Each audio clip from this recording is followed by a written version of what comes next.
Hi, I'm Darlene. I'm Gene. We're the Roaming Retirees. We're a retired couple in our 60s who sold everything we owned to travel the world full time. In today's video, we're going to be visiting Seoul, South Korea, a vibrant city full of historical sites, shopping districts, and cultural experiences. And we're generally running a few weeks ahead of our videos, so if you'd like to know our current location, you can follow us on Instagram. So come with us as we explore Seoul.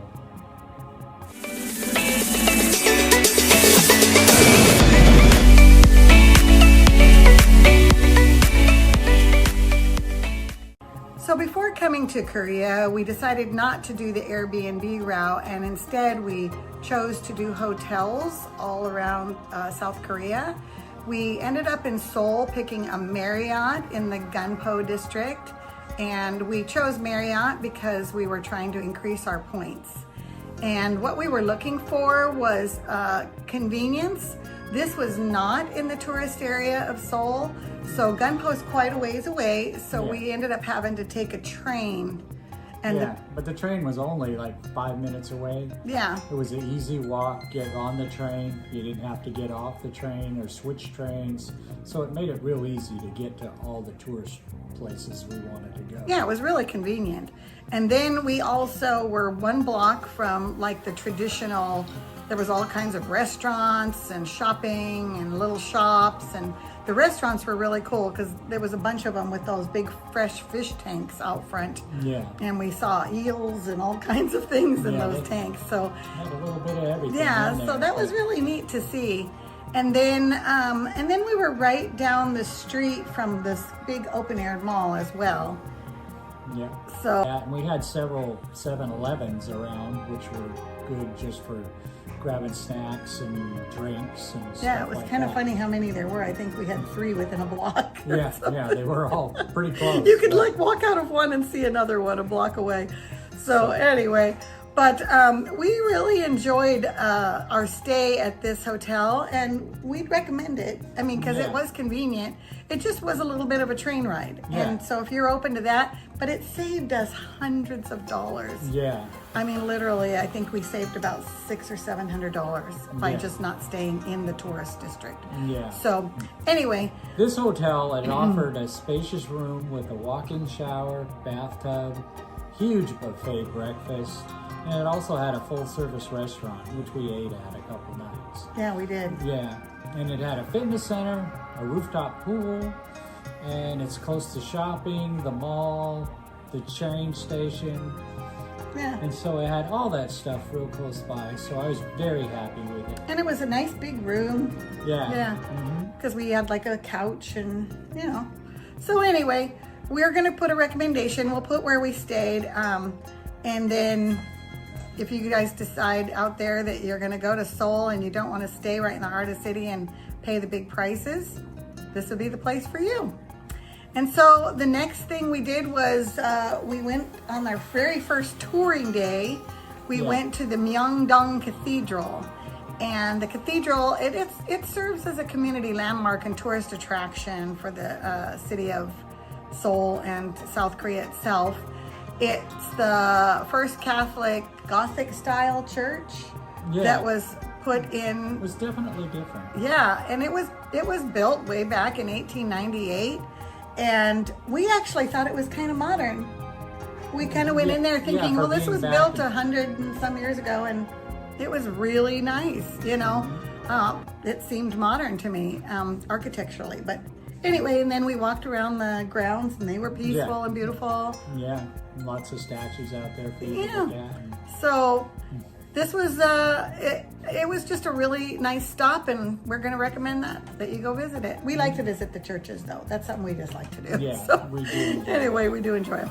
And then we walked through Myeongdong Street, and that's a vibrant shopping district in Seoul, known for a wide variety of fashion, beauty products, and delicious street food. It features many popular Korean international brands, making it a must-see destination for shoppers. Yeah, that was actually really busy. That was a very busy there was a lot of street. people down there. There was a lot of people on that street. And then from there, we went over to the Namsan Tower. And we walked up from Market Street, and that was quite the little uphill walk. Yeah. And then our goal was to get to the cable car, because that's what takes you up to the tower. And that cable car has been in operation since 1962. So that's kind of interesting trivia. We first arrived where they had the Arumi, what they call that, the elevator? The Arumi elevator? Arumi, Yeah. Something like Anyway, there was a long line. And so we just we just walked right on by. And we kept walking until we reached the cable car. And then from the cable car, we got on there, and it dropped us off at right there. There was a kind of a thing where you walk up all these stairs, and then there was a platform, and they had all these locks of love there. Yeah. And we thought, oh, this is really neat, because there was tons of them there, and you could buy the locks of love right there. We didn't do that. Yeah.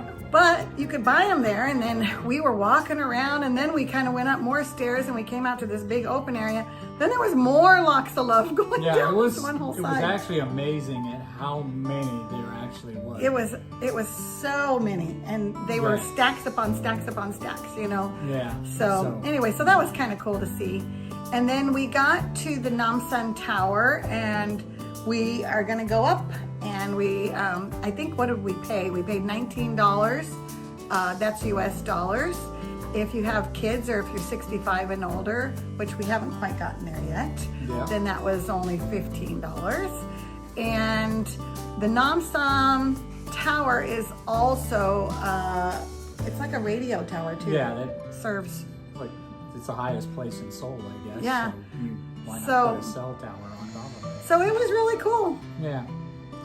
But the tower is about 774 feet in height. It also serves as a communication tower, like she said, and is a significant landmark and popular tourist destination. And on a clear day, it offers great views.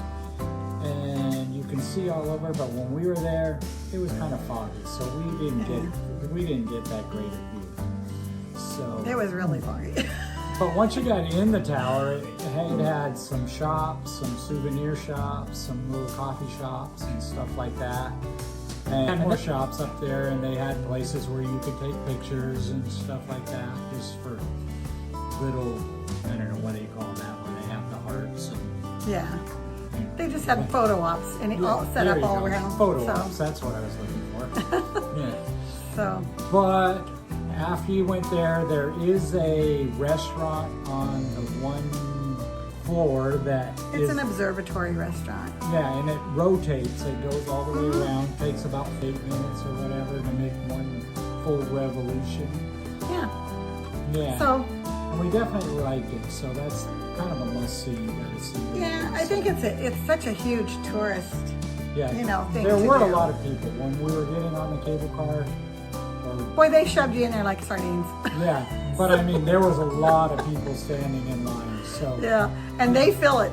So don't, unless you're there on a weird off day, they fill those cable cars. But anyway, then we went over to Sangyeomun Gate, and I'm probably saying that wrong, but it's referred to as Namdaemun, and it's a significant historical landmark in Seoul.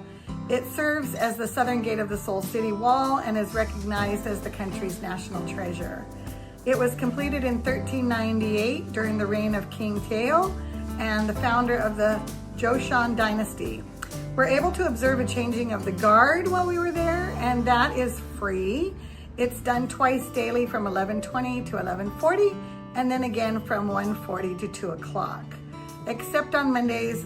Seems like Mondays seem to be the day that everybody doesn't do anything. So anyway, it's a ceremony can be canceled also at any time due to weather or other circumstances. So kind of be aware of that if it's not going on, that's something going on. So anyway, but it's a huge piece of Korean history. Yeah. Our next stop is the Gyeongseong Palace, built in the mid-15th century and located in the most central location of Seoul. Gyeongseong also holds the highest significance as the only imperial palace in South Korea. Here, King Gojeon of the Joseon dynasty declared this establishment a Korean Daehan Empire in 1897, raising its status an independent sovereign state where we can see blends of traditional Joseon-style buildings and Western-style marble columns of the Seokbyeon Hall. It was originally a resident of Grand Prince Wolseon, of the brother of King Seongjeon, the 9th king of Joseon, and it's a beautiful historic site and one you don't want to miss. And while we were walking through downtown Seoul and taking in all the sights, we came upon Cheonggyecheon, a restored urban stream. Now, I probably said that wrong, but this is a popular filming location for K-dramas with its blend of nature and cityscape that makes for a perfect backdrop for many productions. It flows 6.8 miles and is an example of successful industrialization in Korea. And then we stumbled after that upon Bosinggak, a historical large bell pavilion that was located in the Jongro in the Jogno district of Seoul. Originally, that was built in 1395. And when we came across that, we didn't even know what it was. We just kind of stumbled upon it. No, we did it. We took a picture with it. It historically signaled the opening and closing of the city gates. And today, it's famous for the New Year's Eve bell ringing ceremony. We then arrived to Jogyesa Temple in central Seoul. It was founded in 1395. It was first built during the Goryeo dynasty. And sorry about the words, because we're really having problems with this, with some of the pronunciations. Yeah. But anyway, there was a stunning Buddha hall there. That was actually really beautiful. Yeah. I mean, the architecture. Anyway, it's called the Daengjeon Hall, which houses 3 large golden Buddha statues. They were supposed to symbolize past, present, and future. So each one was different on its display. And in front of the temple stands a massive white pine tree that's over 500 years old. And it's designated as a national monument. And located in the Jognu-gu district, it serves as spiritual headquarters for the Jogyu Order of Korean Buddhism. And the grounds were decorated with colorful lotus lanterns during the Lantern Festival in preparation for Buddha's birthday. And that was truly just beautiful. I mean, we went in there and it was like the whole thing was just covered with those lanterns. Yeah. And they were everywhere. And I got to ring the gong bell. Remember the lady kept saying, harder, hit it harder. Yeah. Because I was kind of going bong. And then she was like, hit it harder. I bong. Anyway, but it was a beautiful temple. Yeah. And so. It really was. Mm-hmm. And then from there, we went on to the Yeongbokgung Palace. Yeah, and that was established in 1395. And it's first royal palace of the Joseon dynasty and a major tourist attraction in Seoul. And it features beautiful architecture, including several halls, residences, gates, pavilions, bridges, and there's also some museums in there. And this place has historical significance as it hosts the Royal Guard changing ceremony twice a day. And it was really cool, but when you get there, you want to make sure you get there early because there are big crowds, huge people crowds everywhere. We didn't realize that they did the changing of the guard. So when we got there, we stumbled into it like it was just starting. They were just getting it all prepared. And we got there and there was, oh my gosh, there must have been there was a lot of people there. Very crowded. And so I happened to find a little spot that kind of perched us up a little higher. So stood back there and tried to see as much as we could. But yeah, it was crowded. I mean, once you were going in the main gate, because that came after the changing of the guard, there were a lot of people because they all kind of pushing into this one gate. Yeah. But once you got back in there and stuff and people kind of spread out and went different directions so they weren't all together, it wasn't that bad. But it was still pretty crowded. It was very crowded. And it's big, so you want to leave yourself quite a bit of time to see it all. Yeah, and just when we were going through the grounds, because there was some beautiful ponds on the grounds. Yeah. So this was after the changing of the guard ceremony, because that was happening just as we got there. So we got there and watched that, and then we decided to wander around and look at all the buildings. There's like he was saying, there's housing and all kinds of government buildings back for those days. But Yeah. then we found this one area where there was like a big lake, and that was just beautiful. Yeah. I love that. And it had some kind of like little temple out kind of in the lake. So not sure what that was.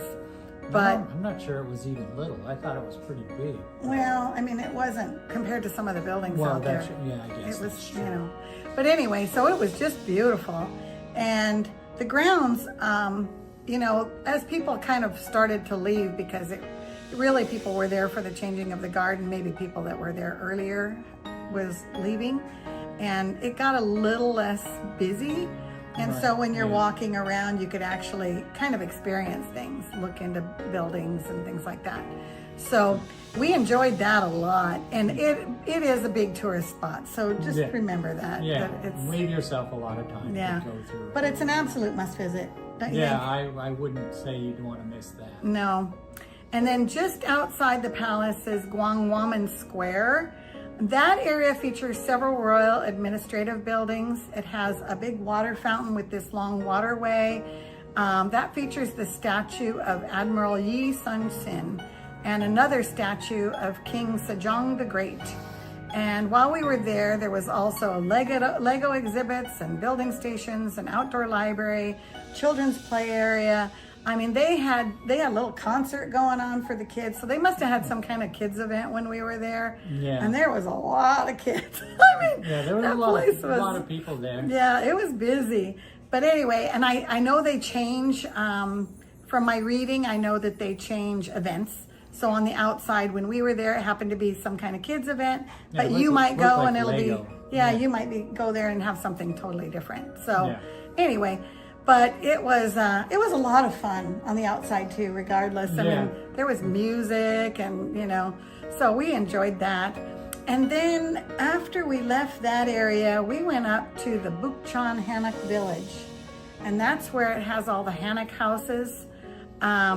You know, that dates back to the Joseon dynasty as well. And so we walked through there and looked at the architecture and the structures, and there's lots of little shops and restaurants, of course.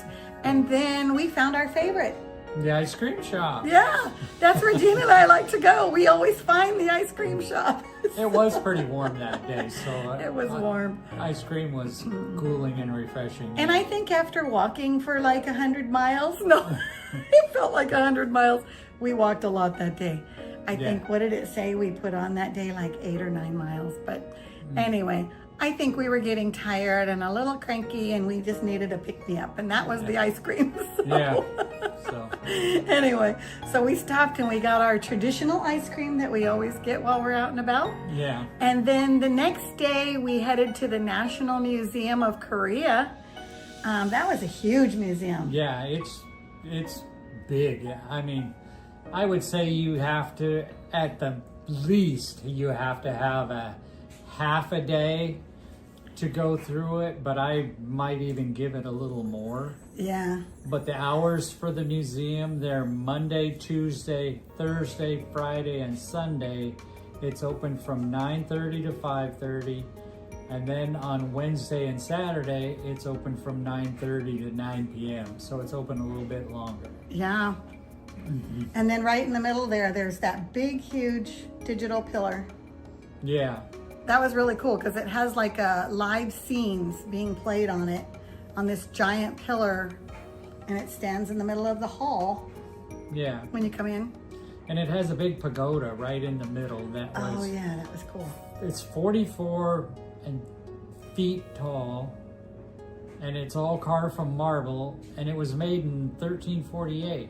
Yeah. And it also a large focal point in the entry hall, because you have what she was talking about, and then they have this thing in here, and then all the other side, just the artwork, All the and rooms off to the artifacts. sides. Yeah, all the artwork and the artifacts and everything from swords to Oh, they had a whole Buddha room Yeah. full of Buddhas, and they were some big Buddhas and little teeny tiny Buddhas, you know. yeah. So I mean, you get a little bit of everything in there, but Yeah. it's definitely worth going to. And That was a checking out. really good museum. Yeah. And then after that, we went over to the Korea War Memorial Museum. It's a museum as well. Now, as Americans, U.S. citizens, both of our parents' fathers served in Korea. And so my father was a paratrooper with the 101st Airborne, and his father was part of the motor pool. And so because they served in Korea, this kind of meant a lot to us. We went there, and it was really touching for us to see the memorial that they gave to the American people for serving and helping them with their freedom. And we actually walked through that. It was kind of amazing because it had like this one whole memorial. It was on both sides like this, and it was a long hall, and it had all the names of every soldier, American. It had their country. It had their country. And then they had the name of the person that was basically killed in the war. Yeah, and it was just really a nicely done memorial. Very nice tribute. Yeah, we went through there, and it was very touching because you see every name, and they're printed like, this big. And of course the Americans took up 3/4 of the hall. So that was really something to see, that America gave up so much to help these people. And then we actually went on to the cool part of the museum, which that was cool, but this was really kind of neat for me because they had full-size tanks. Yeah, they had some of the tanks. Airplanes hanging from the ceiling. And big guns. Yeah, all kinds of stuff. They had everything in there. And they had machinery from all the different countries that were there. So they had, stuff from Korea, and then stuff from America, and they had all these tanks and stuff from all this equipment from all these other countries. And that was really cool to see. But I love the way they had it displayed. Yeah, they did a really good job with it. This was probably one of the nicest war museums I'd seen. Yeah. And so far, I mean, we have more to see, I'm sure, in the world, but so far this was one of our nicest ones we've seen. And then the last day. Yeah, last day we decided we'd head out to the DMZ. Yeah, that's the demilitarized zone. Yeah, and we made reservations ahead through TripAdvisor, and you must go with a professional tour guide. They don't allow you to go without a guide, and we had a great experience, and we'll leave a link below so you can see the tour that we took. Yeah, and we had our Cindy. She was our tour guide, and she was awesome. She was funny. Yeah, she was very funny, very knowledgeable too. Very knowledgeable. We went on a couple stops. We stopped at that bridge. Yeah. That was the Gamaksan Red Suspension Bridge. Yeah, we saw that. We walked out. Now that's quite a hike to get up to the bridge. Oh yeah. But once you get up there, it's worth the hike. I mean, it's not horrible, but it's a bit of a walk, and it's all uphill. This girl does not do uphill very well, and so it took me a while to get up there. Like some of our group was coming down. Still going up, and I'm like, Lord have mercy on me. But anyway. Yeah, but they're in their 20s and 30s. And that's true. We're in our 60s. So. That's true, and I'm a little out of shape. So anyway, but we hiked up there, and that was well worth it though. It was really neat to see up there. And then remember we looked up and we saw that there was like a little statue way up on the mountain. Yeah, I think there's some kind of little temple up there or something. So from the bridge you could see it. Anyway, and then there was a defector talking. Yeah, she came on the bus and she talked about how she escaped North Korea. And she was really interesting. She was really interesting. And she told about how she had to plan for, I think she said it was 2 years. For her escape. For her planning her escape. And then finally when the time was right, and she kind of told what she had to go through to get across. And she did not speak English. They had an interpreter. Yeah, so actually Cindy she interpreted. But she was very interesting, and it's very interesting to see kind of what the people in North Korea are told. Yeah. Okay. So they're just told a bunch of lies, and they don't get any news or information from the outside at all. And then we went to that third infiltration tunnel. That was yeah. really We interesting. went in that, and yeah, the North Koreans dug it and were trying to dig across the border. And, Well, they had a lot of tunnels they found. yeah. And they said they're probably still digging, Yeah, they said there's probably more. They just haven't found them yet. right? But they keep digging away and do But what that. did they tell us? They were dropping balloons on them like just a year or two ago. Yeah. So, I mean, But anyway. But this tunnel, it was, what, 0.6 of a mile down, and you're going down at a pretty good incline. And then it's 0.6 of a mile to go across, and that's where you hit basically the North Korean border, and there's a big window there that you can look across. But you can't take a camera, and you can't take any of your belongings. You have to put them in a locker before you go. We had to check everything. Yeah. The only thing I should have kept out was I have asthma, and I should have kept my inhaler out because the air is thinner down there. Yeah. And so I got down there and kind of like halfway through the tunnel, like once we got to the bottom, then you kind of enter this low ceiling tunnel. Yeah, and you'll be thankful you have that hard hat. Yeah, they give you hard hats. Because I don't know how many times I hit my head when I was walking through there. Yeah, me too. So you'll be glad you have it. Yeah, but I was wishing I had my inhaler too. Yeah. Because I was like starting to have an anxiety attack. But then as you walk down the tunnel and walk through there, you got to remember you got to turn around and walk back. Yeah. And then when you're going uphill, Yeah. going back, it's like that. Yeah. So It's like you're covering what? About the distance of a 21, it's like yeah, going they up told a us 21 floors. 21-story building. Yeah. And so they go, but they have benches on the side, and I think we used every bench in there. Yeah, they're spaced apart. They're quite a ways apart, but there is benches along the way. And we stopped at pretty much every bench, got a rest. Yeah. So But anyway, you just do what you gotta do. But it's kind of amazing, you know, once you get down in there and see just actually what they're doing. Yeah. Yeah. And then we went over to the Dora Observatory.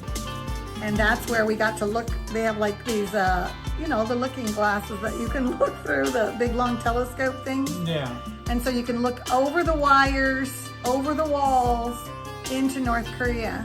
So you're as close to North Korea as you can get right there. Yeah. And, they consider it like a high-risk area, so that's why they don't allow anybody to go in without Yeah. a tour guide. You don't want to wander off and get lost over there. No. 'Cause So it was really cool to see. And Cindy shared some pictures with us that it was very cool to see, yeah. like across. And Yeah, you're not allowed to take pictures there, so. Yeah. But you look across and you see there's like a whole city over there, or a town, yeah, and it's a or fake a city. town, and it's basically like a movie set. Yep, Because they just built it there because they want people that look into North Korea to see, oh, a look, beautiful city. it's a beautiful city, and they do that. But there's no people, no cars, no trucks, no. And yeah, you just don't a- see that. it's a stage. We did see people that were working in the fields out The rice there, fields. and a couple that were driving along out there. So Yeah. they were North Koreans, and, Yeah, and we did that. but that's all we saw. I mean, we didn't see anything else. Yeah. So And then while we were there, we also saw the Freedom Bridge. And that was a long bridge that went across the river. And if you were coming out of North Korea for whatever reason, you knew once you crossed that bridge, you were free. yeah, But until you crossed the bridge, they said all the soldiers crossed, people that were fleeing crossed. yeah, So- everybody came across that bridge. So that's why they named it the Freedom Bridge. Mhm. And then there was a big train there that was parked there that was just shot up full of little holes. Yeah, So- yeah, that thing looked like Swiss cheese. Yeah, And but that train was, what'd you say, it used to transport yeah, supplies? it was the supply train and moved troops and supplies and everything, and it ran on the railway up into North Korea. Yeah, and that was another area we could see off in the distance. We could see North Korea. So Yeah, it was. We were very close. They had all this. They had like a little shop there and a little museum there, and there was one area you could take a picture with the little fake Korean dolls or whatever they Yeah. were, the mannequins. Uh-huh. Anyway, that was the only area on the inside that they allowed a picture. And then on the outside, they let you take pictures in the courtyard, you know, of their tourist buildings or whatever. But Yeah, they had some kind of cool stuff out there, a few things. yeah, they had some good, I think for us, you know, there was good sightseeing stuff to see, touristy stuff to see, but they kept it real, you know. Yeah. So they have little tourist areas that are touristy, but they really kept it real. Yeah. And that's what I liked. Yeah. I liked it was like, okay, this is what this really is, you know. I mean, going there, of all the stuff we saw and did, I think that was probably my favorite. Yeah. It's just That was everything, like yeah. not just a must visit, but you must go. It's really, really, if you're in Seoul, don't miss Yeah. the DMZ, because that was, it's a, yeah. So anyway, we really enjoyed our time in Seoul. I mean, like as usual, we say it in several other videos, we didn't have enough time. Well, this is a city we really didn't have enough time. We were going every single day. We usually like to take a couple down days when we're in a city. We don't like to just tour every day. We like to take a couple days off and, you know, just and have I some think relaxing here we days. only took one. We took right? one day off, and that was to do laundry and pack, you know. Yeah. It really wasn't. Yeah. It really wasn't a day off. We were going every single day. So, and we didn't get to touch everything that we wanted to see. I mean, we just didn't, it scratched the surface, you know. Yeah. So I just think that if you have more time, this is one we're saying really take more time, because we had 8 days. Yeah. And it just wasn't enough. But anyway, so where are we heading next? We're heading to Daegu and Jeonju, and this is where things didn't quite go as we had planned. No. So we'll let you know what happens in our next video. So if you like this video, then just please subscribe, share, and give us a like. All right, we'll see you next time. Ciao. Ciao.